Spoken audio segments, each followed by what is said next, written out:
જે ફ્રોડ થતું હોય છે તેને ટાસ્ક ફ્રોડ કહેતા હોય છે। પ્રથમ ટેલિગ્રામ અથવા વોટ્સએપના માધ્યમથી એક મેસેજ કરવામાં આવે છે, જેમાં તેવી લાલચ આપવામાં આવે છે કે કોઈ પણ એક પેકેજ લઈને જેમાં એ ટાસ્ક એ પ્રકારના હોય છે કે જેમાં યુટ્યુબ ચેનલ સબસ્ક્રાઈબ કરવી, વિડીયોને લાઈક કરવા, ફિલ્મનું રેટિંગ જે હોય તેને આપવા તથા અલગ અલગ રિચાર્જ કરવા, તેવા ટાસ્ક જો પૂરા કરે તો ઘર બેઠા પૈસા કમાવાની લાલચ આપીને ટાસ્ક ફ્રોડ કરવામાં આવતું હોય છે। આ એક નાની રકમ એટલે કે 5,000 10,000 રૂપિયાનું એક નાનું પેકેજ અપાવવાની લાલચ આપે છે, જેમાં એક લિમિટેડ 50 ટાસ્ક કે 100 ટાસ્ક આપે છે, જેમાં કે ફિલ્મનું રેટિંગ કરવું અથવા તો કોઈ યુટ્યુબ ચેનલ સબસ્ક્રાઈબ કરવી।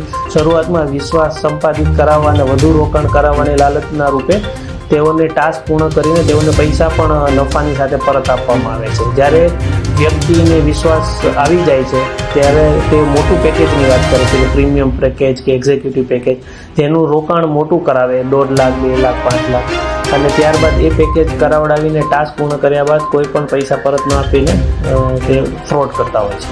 ઘરેથી કામ કરવું હોય એટલે જે યંગ ઘરના વ્યક્તિ હોય તથા ઘર જે હાઉસવાઈફ મહિલાઓ હોય છે તે વધારે આ પ્રકારના ફ્રોડમાં ભોગ બનતા હોય છે। તો તુરંત 1930 જે હેલ્પલાઇન નંબર છે તેઓને કોલ કરીને પોતાની કમ્પ્લેન રજીસ્ટર કરાવી અને તેનો જે એકનોલેજમેન્ટ નંબર મળે તે અનુસંધાને તાત્કાલિક નજીકના પોલીસ સ્ટેશનમાં જઈને યોગ્ય કાર્યવાહી કરાવી। અજાણ્યા નંબરથી વોટ્સએપ કે ટેલિગ્રામમાં મેસેજ આવે અથવા ઘર બેઠા કમાવાની લાલચના ભાગરૂપે કોલ આવે તો કોઈ પણ એવા પ્રકારના કોલનો પ્રતિસાદ ન આપવો, અને ખાસ કરીને જ્યારે ટાસ્કના માધ્યમથી અલગ અલગ પેકેજ આપવાની વાત કરે, કોઈ પણ લાલચ આપે ઘર બેઠા પૈસા કમાવાની તો તેમાં ક્યારેય વિશ્વાસ ન કરવો।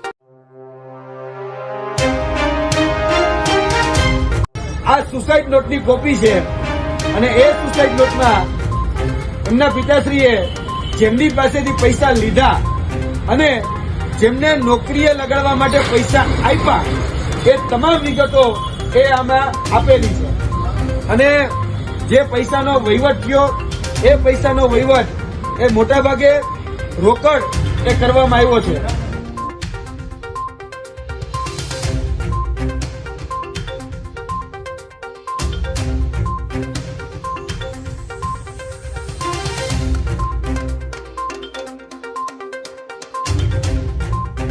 જાંબુડીના છે, હિંમતપુરના છે, કાંકરોલના છે, એ રીતના અલગ અલગ જગ્યાના લેવામાં આવેલા છે માર્કેટ યાર્ડમાં ક્લાર્કમાં, પ્લસ પછી સાબરકાંઠા બેંકમાં 5 વ્યક્તિને ક્લાર્કમાં લેવામાં આવ્યા। અચ્છા, એમાંથી પણ કોઈએ પૈસા આપ્યા? એ બધા લોકોએ પૈસા આપીને જ નોકરી લીધી, બધા સંપૂર્ણ ભરતી રૂપિયા આપીને જ કરેલી।